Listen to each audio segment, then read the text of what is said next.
Okay, quick update. I made this rest of this video before Justin Fields was traded yesterday. So just keep that in mind. All right, cut me some slack. We'll talk more about the trade and the future of Caleb Williams with the Chicago Bears later. Just a couple weeks ago, we were talking Caleb Williams versus Justin Fields. And at that point in time, not to spoil the video or anything, pause now, go watch it. But if you're still with me, I said that I said the Chicago Bears should probably pass on Caleb Williams, trade the pick, build a roster around the quarterback because the team is just so bad looking.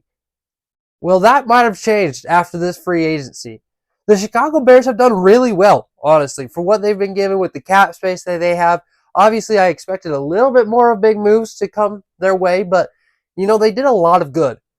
They've made some changes. They cut Eddie Jackson to free up some space, but they brought in safeties to replace him. They've built around the quarterback already this free agency. Plus, they don't just have the number 1 overall pick in the 2024 NFL draft. They have the number 9 pick as well. Plus their second, multiple seconds, a third, a fourth, so on and so forth. This team has what it takes to maybe not make a great playoff push this season, but to give Caleb Williams a year or two and to continue to build with the cap space they have remaining, maybe go out and make some more moves. But the moves that they have made so far have proven to me that they are capable of a decent turnaround right here in Chicago. And to also take Caleb Williams, protect him, and give him a place where he can develop into his full potential.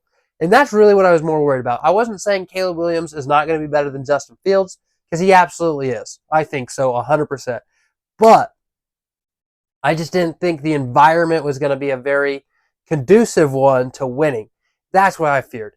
Now, with the changes that they have made, the aggressiveness that they have shown in this free agency, I might be wrong. So let's take a look at these free agent signings that they've done. Of course, we're only going to talk about some of the big ones, but I like what I'm seeing here. So one of the first moves they did, even before free agency really became available, they found some loophole where they signed Kevin Byard.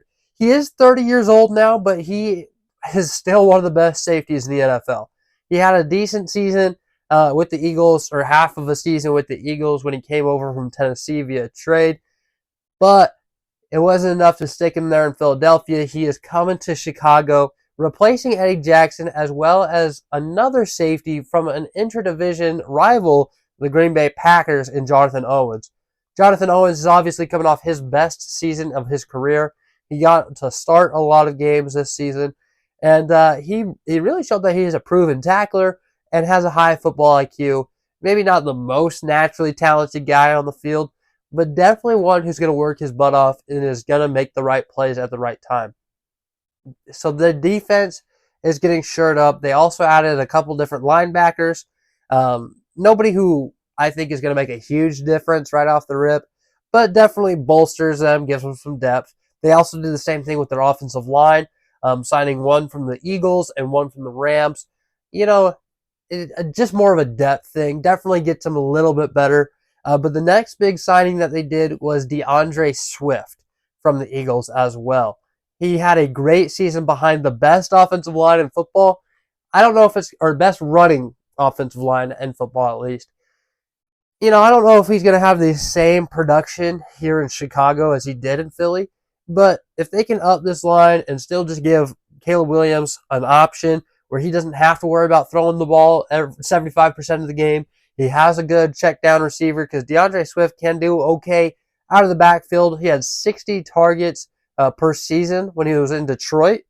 And so with exactly what the running back market was like this offseason, we saw Saquon Barkley go to the Eagles. We saw Derrick Henry go to the Ravens. We saw Austin Eckler on the move.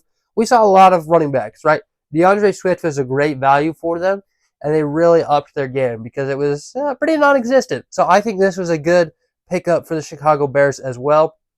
But the next one that I'm super excited about is obviously Keenan Allen. He's been with the Chargers for forever, man.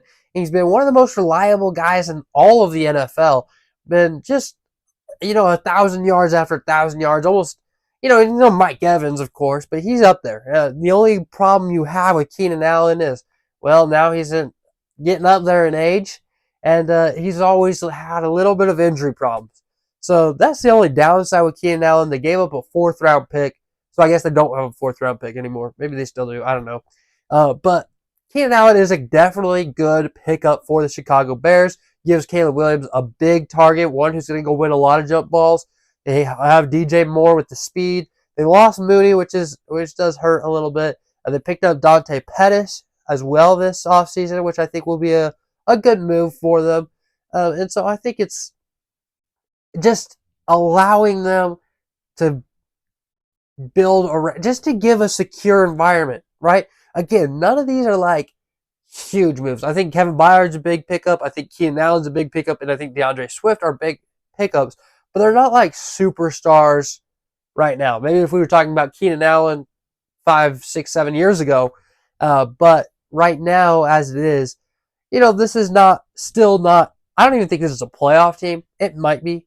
But with the Packers and the Lions, I still don't know if they're better than either of those teams, especially with the Packers adding another big running back themselves and Josh Jacobs. But I don't know. It's definitely going to make them better than the Vikings, I would say. And they still have that 9th overall pick as well, where they can either add a wide receiver 3 in Rome Odunze, maybe a great addition on the other side of Cole Kmet if they want to run a 2 tight end set with Brock Bowers. Maybe they just go get another defensive guy.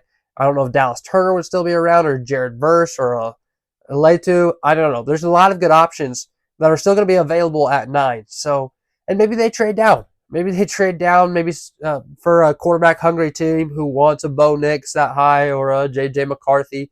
I don't know. But there's definitely a lot of options that they have at 9. And this free agency is just proving that they're aggressive. They're willing to compete. They want to make Caleb Williams happy. So I think this all but does it. This is saying, to me, Caleb Williams is for sure going to be the 1st overall pick to the Chicago Bears. But what's going to happen with Justin Fields? We haven't really heard much about that recently. Still, best value is probably a 2nd-round pick. And I don't even know who would do that at this point, because we're running out of options. Right, with Kirk Cousins to the Falcons, Russell Wilson to the Steelers. Those were 2 teams that we were thinking about with Justin Fields. And I don't know if those really, obviously they're not viable options anymore. And we're seeing other quarterbacks who have kind of been given up on just going to teams to be backups, right? Like a Mac Jones, traded to the Jaguars, obviously not going to start over Trevor Lawrence, right? Kenny Pickett, traded to the Eagles, obviously not going to start over Jalen Hurts. So, I don't know. It seems like the Giants are set. The Commanders are going to get their guy with this 2 pick. So I don't know who's really a good. I don't know what team would want Justin Fields at this point. So maybe you keep him on, let him start for the first few games of the season, let Caleb Williams get comfortable in the system. I don't know. But I was just excited to see the Bears go out and make moves. I do think these are some underrated moves, picking up DeAndre Swift, Kevin Byard, Jonathon Owens, and Keenan Allen, of course. So we'll see. They also added Gerald Everett, who is a big tight end. So definitely not taking Brock Bowers. What am I tripping on?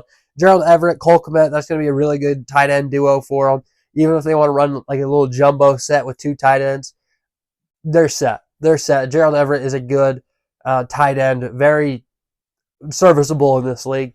So I just like what they've done. They added depth on defense, so I expect because they really haven't done anything with the front 7. Even though they added Montez Sweat in the middle of last season, which is obviously a huge pickup for them. It was still a very good player. They're going to have to pay him at the end of this season, I think, maybe next season. But I'd like to see him pick up another linebacker or so. Maybe that's what they do, again, with a Leitu or a Jared Verse, or obviously, ideally, it would be Dallas Turner, but I don't think he'll be available at 9. Could be wrong. But let me know what you think about the Chicago Bears. Do you think this is a good? Would you be excited if you were Caleb Williams? And what do you think they should do with Justin Fields? Man, there's just so much going on in the NFL. It's hard to keep up with all of it, but I am loving it, and I hope you are too. So let me know. Answer my questions. I'll be down in the comments, as always.